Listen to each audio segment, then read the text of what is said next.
Boa noite, pessoal. Boa noite, Tainá. Tudo bem?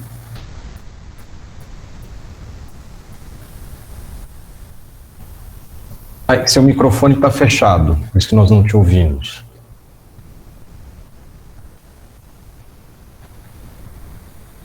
Vou desligar esse áudio aqui, que eu não estou ouvindo vocês direito, tá?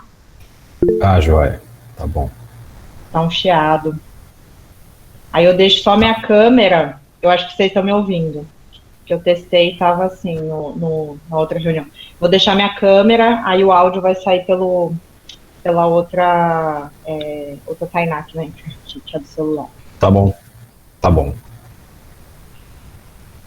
Eu vou só fazer uma apresentação formal enquanto você arruma o seu equipamento. Então, boa noite, pessoal. Então, nós estamos aqui para mais uma palestra do nosso grupo e hoje nós trouxemos, né, médica veterinária Tainá Juliê Ortiz. Ela é formada em medicina veterinária pela Universidade Federal do Mato Grosso. Ela é pós-graduada em nutracêutica ortomolecular, tem experiência também como coordenadora de pós-graduação em nutrologia animal e atuação na área, né?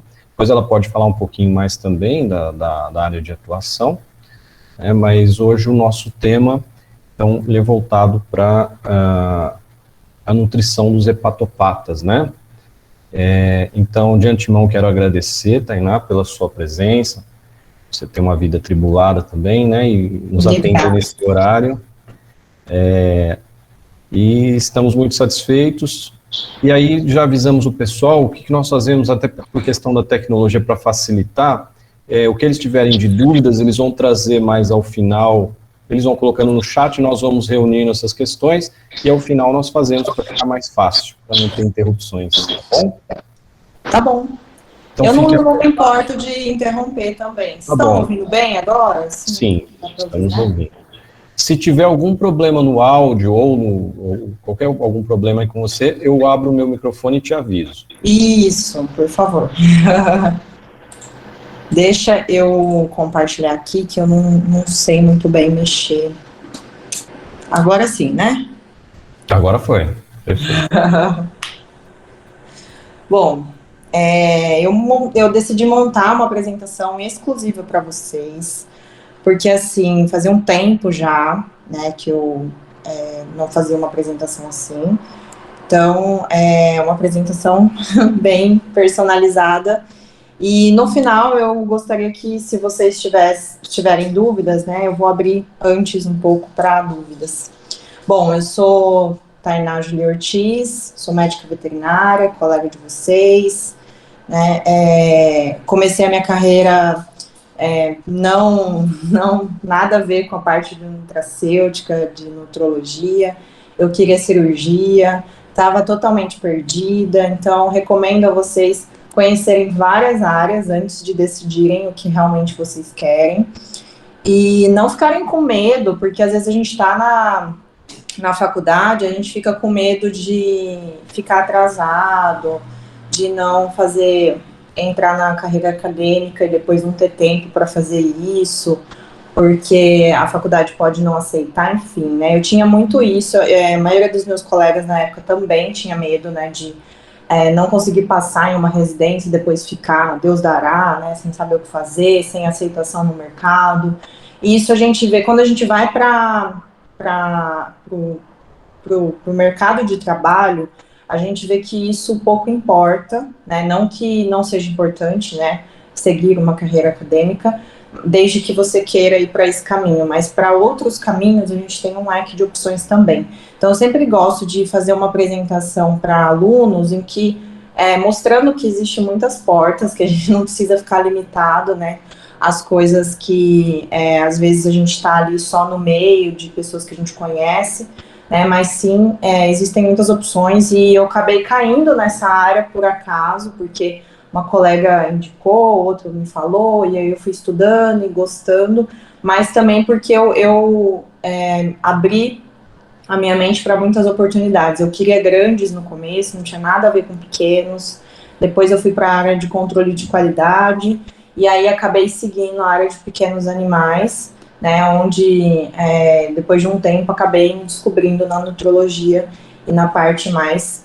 relacionada à nutrição. Então, eu tenho experiência como coordenadora da pós, do IMA, que foi uma experiência de 8 meses, que eu passei no começo da pandemia, foi bem difícil, mas aprendi bastante também. E experiência como especialista do mercado, que é mais recente, foi durante praticamente 3 anos, né, que eu fiquei desde 2019. Foi um trabalho que eu gostei bastante, mas hoje eu estou bem focada na parte de nutrologia, de atendimento, de suporte para farmácia de manipulação, para empresas, né, mais relacionada à parte de nutrição. Bom, então vamos lá, vamos falar do que interessa, né? Eu montei essa apresentação, só que eu fiquei bem em dúvida se eu já começava apresentando para vocês, né, sobre a conduta para o paciente hepatopata. Por quê? Porque antes desse passo, né, tem muitos outros passos para a gente seguir para realmente, né, conseguir fazer um tratamento adequado. Então, o que eu fiz, né? Eu percebi que, olhando o Instagram de vocês, que vocês já têm um pouco de conhecimento, assim, né, por receber, né, a visita de alguns veterinários, né, na apresentação, que são relacionados à parte da dieta, parte de alimentação. Eu vi que vocês são bem engajados com isso, mas mesmo assim eu quis trazer uma noção de como é a consulta, para vocês não ficarem, né, só na ilusão, né, que às vezes a gente acaba ficando, de que o tratamento começa ali, né, no manejo, sim, da dieta para um paciente hepatopata. Então, eu fiz toda uma prévia, tá, para mostrar para vocês. Vamos ver o que dá tempo de apresentar. E aí, eu não tenho problema também com o tempo. Se estender um pouco, se vocês também estiverem gostando, a gente pode continuar a conversa. Eu só vou precisar pegar minha pet, porque ela sempre gosta de participar das reuniões. Ela fica muito carente. Então, eu sempre pego ela no colo. Bom, então, primeiro, né, o que é a nutrologia? Quando a gente fala de nutrologia, né, nutrição clínica é uma especialidade médica, né, então só médicos veterinários, a gente não tem como fazer esse tipo de área para estender esse tipo de área para a zootecnia, né, então, porque envolve a parte clínica, e a gente estuda, né, os nutrientes dos alimentos, as funções no organismo do paciente que é doente ou o paciente que é saudável, né, e faz também, participa do diagnóstico, que isso acontece muito na nossa rotina, né, de diagnosticar, porque às vezes o paciente chega sem exames, enfim, né, e aí a gente direciona a nossa área de tratamento, seja com suplemento, com alimentação, com nutracêutico, enfim. Então, como que funciona, né, a consulta de nutrologia para um paciente hepatopata? A gente vai pelo primeiro passo, que esse é o passo que eu sigo, não são todos os colegas que fazem assim. Aqui eu tô mostrando bem da forma que eu faço, tá, gente? E cada um vai filtrar aquilo que for importante para si, né, se já tiver, já quiser seguir essa área, né, vai filtrar para depois seguir o que achar que é mais importante. Então, eu faço solicitação de exames. Aqui eu coloquei um geral, tá, de exames. Nem sempre eu peço todos, porque às vezes o paciente já vem com o histórico desses exames, né? No caso do hepatopata, sim, né? Eu tenho que ter todos esses exames aqui, às vezes até mais. E, então, a gente pede o perfil hepático, ALT, ultimamente tem pedido também a AST, que não estava na rotina clínica, né, e aí acabei incluindo, o GGT, ou fosfatase alcalina. No perfil renal é bem importante também a gente saber outras alterações que podem estar acontecendo, porque às vezes, na maioria das vezes, na verdade, o paciente ele não vai ter só um problema, ele não vai ser só hepatopata. Ele vai vir com um combo de alterações, que às vezes essas outras alterações que fizeram com que o tutor descobrisse por acaso que o paciente é hepatopata. Ah, mas como assim? Às vezes o paciente chega na clínica e ele está com uma alteração de pele. Então o clínico vai lá, pede alguns exames de rotina e aí descobre que o paciente é hepatopata. Então, eu tenho 2 alterações acontecendo ali, que precisam ser bem cuidadas, né, quando a gente for fazer um tratamento, quando a gente for fazer uma conduta, tanto na parte de alimentação quanto de suplementação, tá? Então, por isso que a gente não foca só em um problema, né? Geralmente, a gente tem mais de uma condição acontecendo.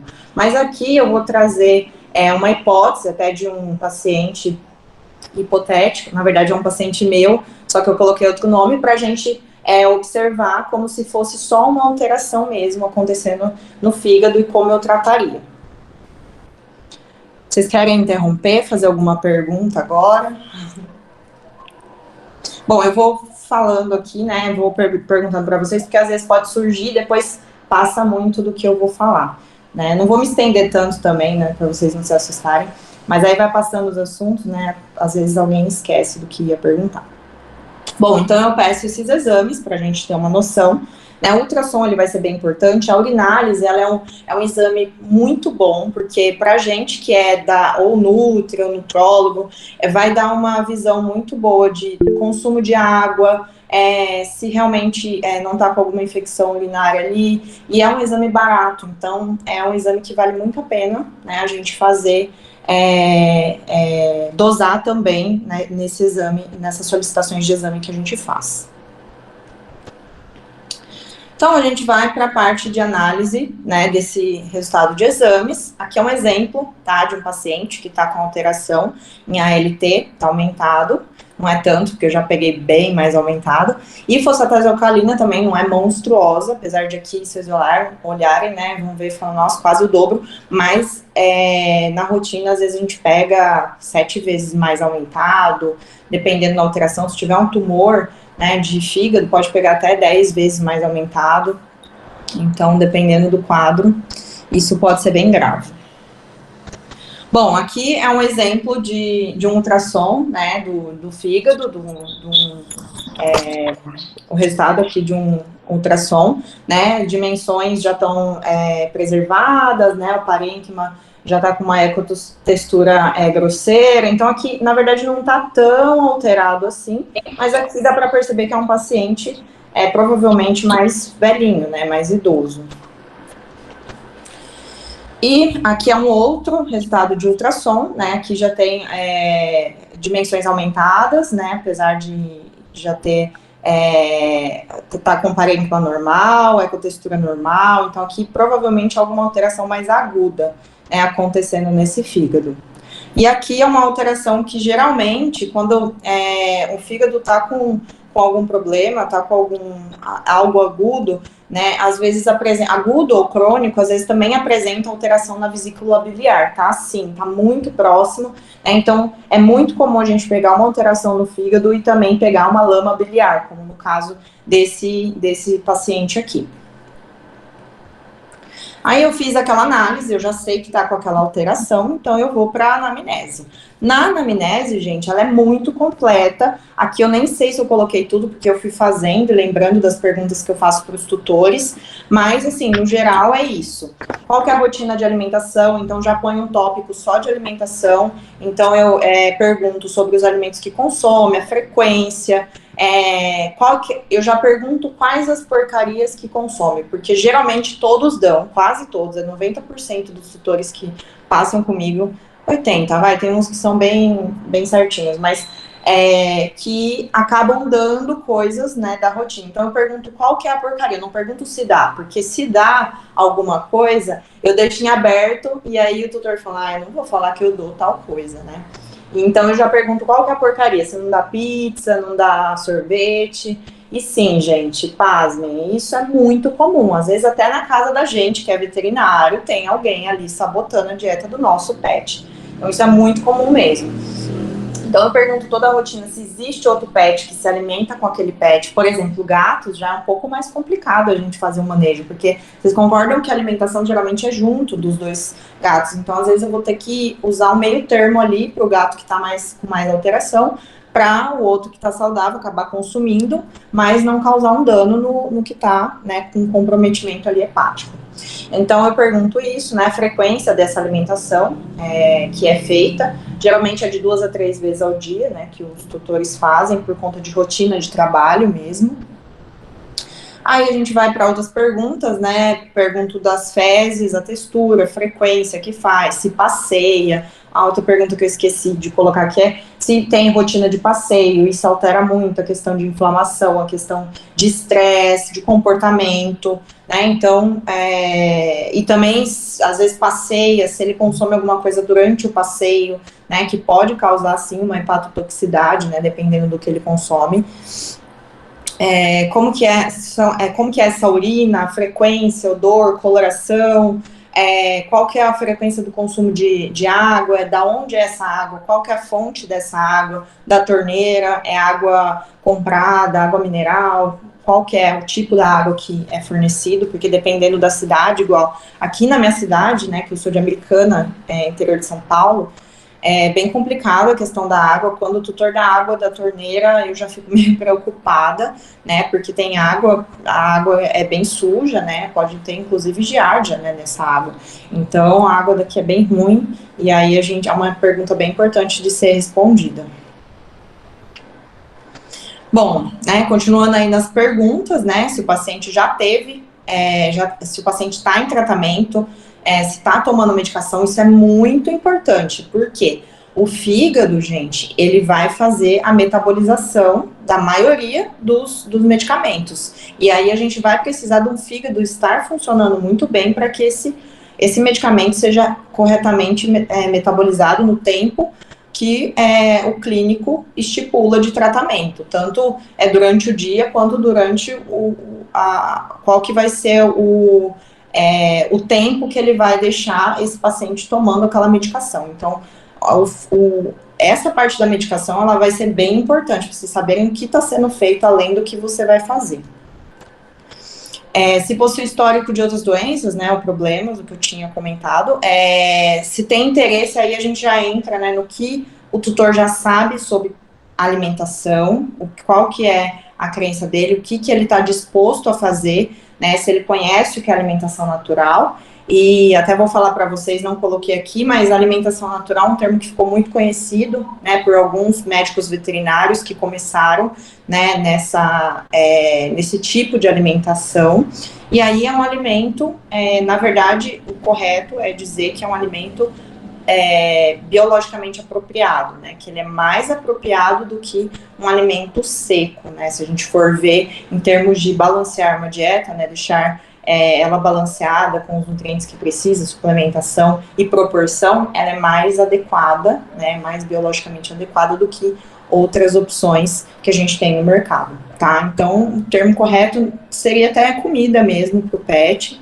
né, comida caseira, balanceada. Então, é isso que a gente faz. E aí, dentro dessas opções de comida, existem um leque, eu vi até que vocês têm postagem falando disso, né? Mas só para relembrar, a gente tem comida caseira cozida, comida caseira crua com ossos, né? Tem que tomar bastante cuidado, gente, bastante cuidado com essa questão dos ossos, porque assim, mesmo sendo ossos crus, eu já tive paciente que fraturou o dente comendo ossos crus, né? Sim, isso pode acontecer, infelizmente, né? Pode acontecer com brinquedo, inclusive. Também já tive paciente que fraturou recentemente por conta de um brinquedo. Então, tomar bastante cuidado, né? Porque se o cão ele for muito ansioso, muito agitado, muito em cima do osso, né? Para quebrar mesmo, para triturar, é melhor fazer ossos mais triturados ali, só para forçar um pouco, mas não tanto. Então, tem que tomar bastante cuidado com o osso. E aí, o tutor dizendo o que ele sabe, eu vou ter a percepção do que vai ser melhor. A gente vai conversando para eu sentir o que vai ser melhor para ele. Porque não adianta eu dizer que a melhor opção é crua com ossos, sendo que o tutor tem nojo de fazer aquilo, né, de oferecer aquilo pro pet. Então, tem tudo isso. Não adianta, tem que ser um bem-estar tanto pro pet quanto pro tutor também. Porque senão ele vai deixar de fazer, isso vai acontecer, ele vai deixar de fazer, ele vai reclamar ou ele vai trocar de veterinário sem falar nada, né, o que já aconteceu também. E é bem importante saber se alguém, além de você, né, além do tutor, faz o manejo da dieta do pet, porque não adianta passar uma dieta perfeita, o tutor principal fazer, e alguém ali dentro da casa sabotar essa dieta, achando que agora que ele pode comer comida, ele pode comer qualquer comida, né? Então isso é muito comum também. Bom, agora a gente vai para a avaliação clínica, né, as estratégia de protocolo. Então, eu vou determinar a estratégia a partir dessa anamnese e também da avaliação clínica do PET. Então, as principais avaliações é o score corporal, né, então a gente tem o parâmetro de 1 a 5, de 1 a 9. Eu gosto mais de usar de 1 a 9, porque eu acho que tem um espaço maior aí, que os PETs hoje... tem uns que são um pouquinho acima do peso, outros mais ou menos, outros muito acima do peso, né, obeso. Então, a gente tem esses parâmetros, tanto de cão quanto de gato, e a maioria deles vem acima do peso e obeso hoje em dia, tá? Quando vem um cão que ele é peso ideal, principalmente de raças que geralmente são obesas, né, pug, que mais? Labrador, né? O pessoal acha que tá passando fome real, porque a gente nunca vê cães assim no peso ideal, né? Cães dessa raça. Então, isso é uma coisa que é muito comum. E falando do paciente hepatopata, quando a gente tem um paciente obeso ou acima do peso, a gente já tem uma predisposição maior a ser hepatopata, porque a gordura ela já pode sobrecarregar o fígado naturalmente para ser metabolizado, mesmo que o animal esteja aparentemente bem, né? Porque a gordura ela precisa ser metabolizada, né? Então vai passar por um processo de oxidação ali, né? E acaba sobrecarregando o fígado, tá? A gente faz a avaliação do score corporal de 1 a 3, e o 3 é o ideal, né? Quando tá muito abaixo, né? A gente vê aqui nas têmporas, vê no dorso do animal, na inserção da cauda, na região da escápula. Então, tem essas regiões que a gente observa também se tá com perda muscular. Porque às vezes o pet tá no peso ideal, mas ele tá com perda muscular. E aí a gente não observa que tá realmente com uma cintura magra, né? A gente observa que realmente tá com perda muscular.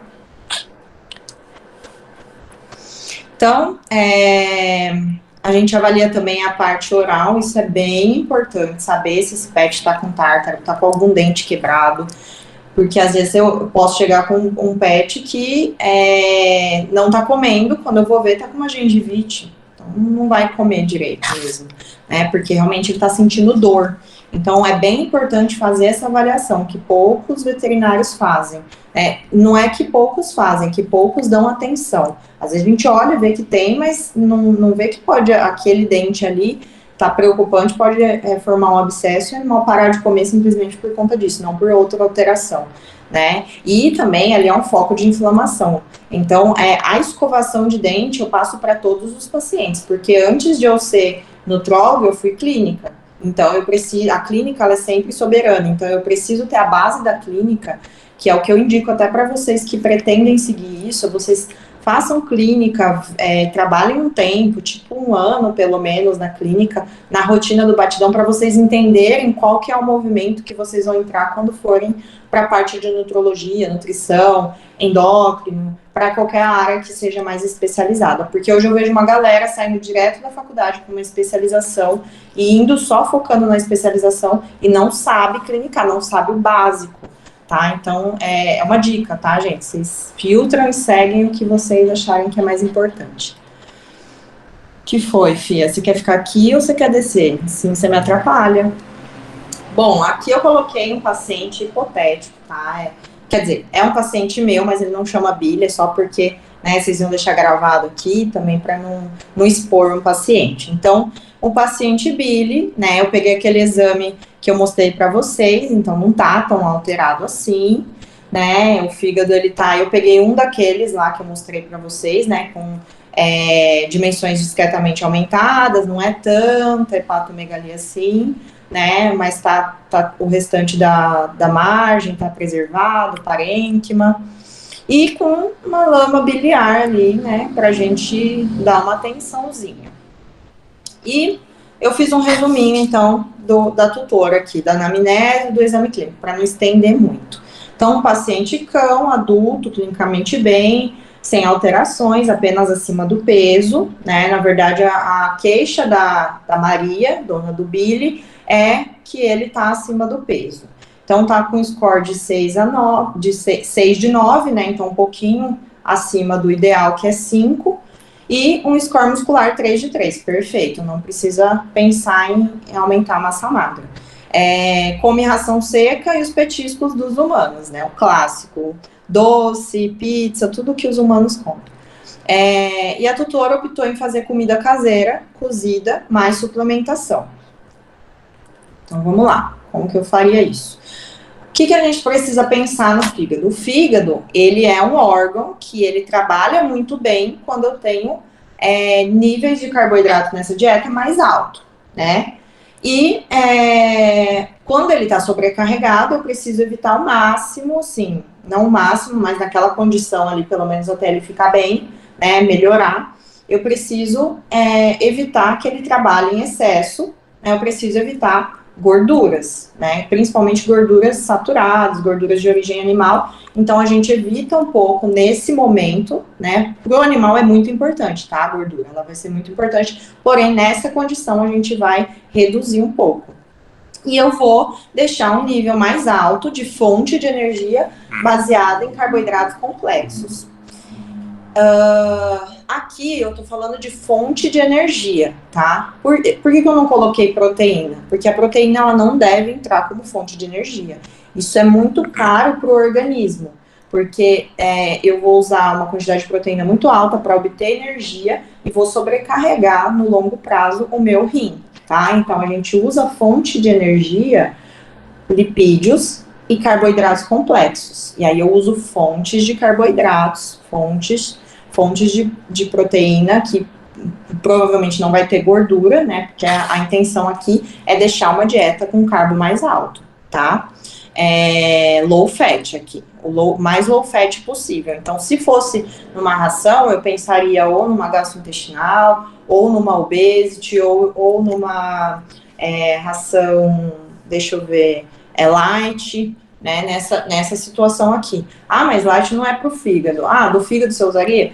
Dependendo da marca, eu usaria, né? Porque tem algumas marcas que eu acho que tá um pouco, pra mim, tá um pouco ultrapassado, né, nas proporções, né? Então, daria para usar essas opções aí. Aí, fonte de carboidrato, né? Então, a gente vai para fontes que tenham carboidratos complexos, né? Complexos, por quê? Porque eles têm mais fibras e vão demorar mais tempo para fazer, né, a digestão e para aumentar para dar um pico glicêmico. Então a gente evita aquele pico glicêmico que tem, por exemplo, um arroz branco, né? Então é por isso que a gente usa os mais complexos também. O arroz integral, batata doce, inhame, cará, coloquei alguns exemplos aqui. E vegetais, chuchu, cenoura, abobrinha, abóbora cabotiá. Como essa tutora do Billy, a Maria, ela gosta de dar coisas para família, a família gosta de dar coisas da própria alimentação. Vai ficar gravado. Ah, tá. Vocês estão perguntando aqui, né? Bom, depois eu vejo as perguntas, tá? Que eu não tô conseguindo ver. Só vi que subiu alguma coisa aqui. Por mim, pode deixar isso gravado, tá, gente? Pode deixar disponibilizar para o pessoal. Então, aí de vegetais, né? Já que a família da Maria dá coisas de humanos, o que dá pra gente fazer? O chuchu, ele é um excelente petisco, né? Se o pet come de tudo, que é o caso do Billy, então a gente pode usar o chuchu, cozinha o chuchu e deixa pedaços, filetes de chuchu guardado na geladeira, e toda vez que a família for comer alguma coisa, pega aquele potinho, em vez de dar o alimento da própria família, oferece esse petisco, que é uma comida e que tem pouquíssima caloria, tá? Então o chuchu, ele é uma ferramenta muito boa para fazer isso de petisco, tá? Porque não tem muitas calorias. Outras coisas que a gente pode usar, tem pet que come alface, tem pet que come talo de couve. Então, a gente pode usar essas ferramentas aí, né, para oferecer um petisco que seja mais saudável, que não vai impactar na dieta do pet. Fonte proteica. Nesse caso, a gente vai usar peças mais magras, tá? Peça de carne mais magra, frango, patinho, lombo, né, para evitar realmente que a gente ofereça alta carga ali de lipídios nessa dieta. Vísceras, pulmão, coloquei exemplo aqui, tá? Eu não uso nenhum desses, porque aqui a gente tem muita dificuldade de achar algo além de fígado e rim. Então, nesses casos, não quero usar o fígado nem o rim para esse paciente. Fígado porque tem um pouco mais de gordura e também vai ter, da mesma forma que ele tem muitos nutrientes, ele também metaboliza. Então, eu posso correr o risco de sobrecarregar um pouco o bile nessa situação. Então, não usaria. Cérebro é um pouco gorduroso, mas é uma gordura que vai acabar sendo mais saudável. Fonte lipídica, né? Então, usaria no tratamento o óleo de coco ou o MTC, né? O triglicerídeos de cadeia média e ômega 3, né? Fonte de EPA e DHA. A gente tem opções de veterinária hoje que atendem muito bem essa opção, principalmente o EPA no caso do bile, tá? Principalmente ômegas que tenham mais EPA, é isso que eu quis dizer. Fonte de fibra, a gente pode usar de legumes, de alguns legumes, até verdura, se o pet comer. Pode usar de aveia, se ele não tiver apresentado nenhuma reação alérgica, nada. Ou pode prescrever celulose também.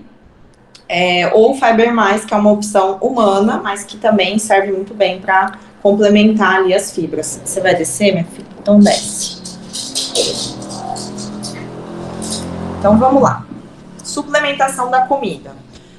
Eu coloquei aqui opções comerciais. No caso do bile, a gente consegue usar, né? Eu consigo fazer uma dieta que seja com opções comerciais, mas também, em alguns casos, abro mão de fazer uma suplementação que seja pela farmácia de manipulação, né? Manipulado.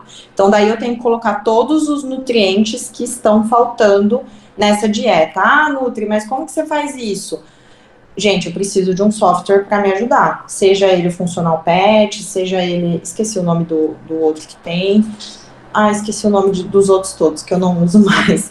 Enfim, tem uns 3 ou 4 aí que a gente usa, né? Que tem uns que é usado mais por nutricionista mesmo, né? Então, tem algumas opções que empresas usam também. E aí a gente usa isso porque já tem o cadastro dos alimentos, a gente coloca ali o que a gente quer, a quantidade, e aí só vai ver o que vai faltar mesmo de suplementação, né, que são dos micronutrientes que vão faltar ali, né, o que vai faltar de vitaminas, minerais, então eu vou colocar isso numa prescrição para a farmácia de manipulação. Tá? Hoje já tem várias opções comerciais, que são, por exemplo, esses suplementos aqui que eu deixei. O Aminomix Pet, ele é mais basicão, eu coloquei ele aqui, eu não uso mais, mas quando o paciente, o tutor, né, se a Maria tiver uma restrição financeira, né, ele é um suplemento mais barato, ele é mais raiz, né, não foi feito para isso, mas a gente consegue utilizar ele muito bem, tá bom? Então, o que a gente vai evitar falando de nutracêuticos? A gente vai evitar esforço hepático e oxidação. Oxidação, quando a gente usa uma dieta low carb, por exemplo, né, baixo carboidrato e alta gordura, ela é extremamente oxidativa. Então, eu preciso usar antioxidantes. No caso do bile, eu nem posso usar esse tipo de dieta, porque eu vou sobrecarregar mais ainda o fígado, simplesmente pelo processo, o fígado e a vesícula, que já tá meio zoada, né?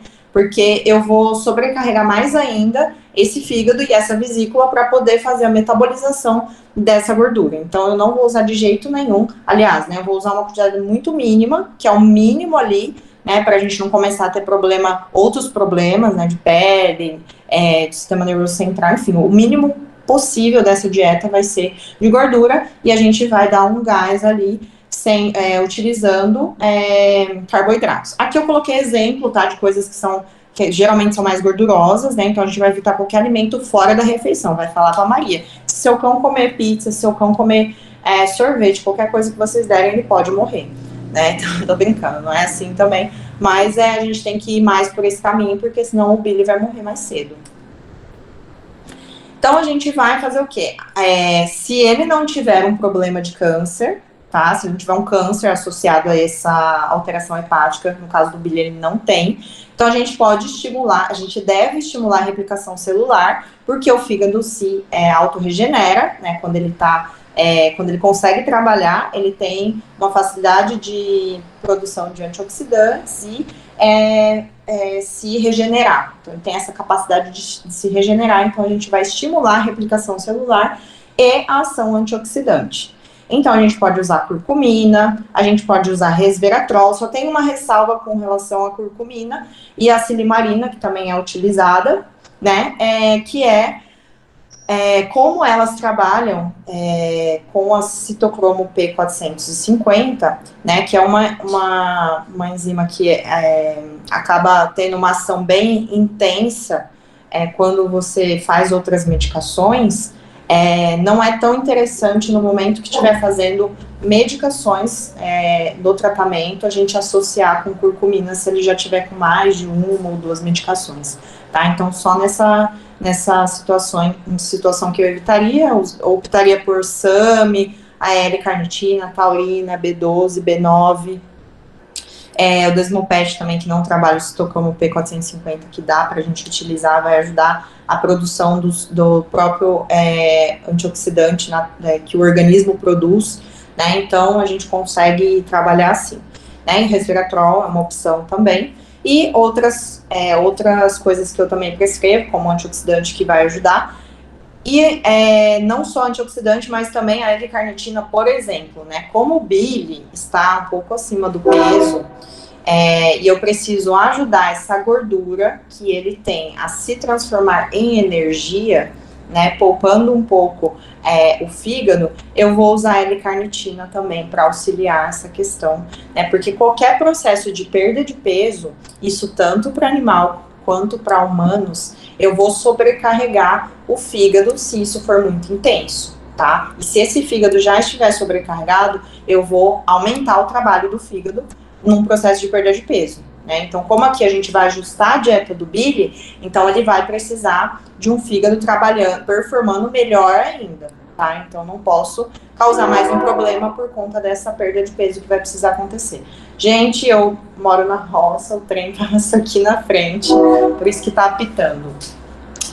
Bom, da dieta para um paciente hepatopata, né? Colocando aqui o que eu faria, né, nesse paciente, faria mais ou menos nesse formato aqui pro bile, né? Então, acho que a Maria ficaria contente. E aí a gente marca um retorno, provavelmente depois de um mês. Como eu fico sempre em contato com os tutores, às vezes eu nem marco um retorno assim, porque se o animal fica muito bem, o clínico já me avisa. Eu sempre tenho um contato com o clínico, tá? A gente nunca pode perder e achar que, né, a gente é o único, e não.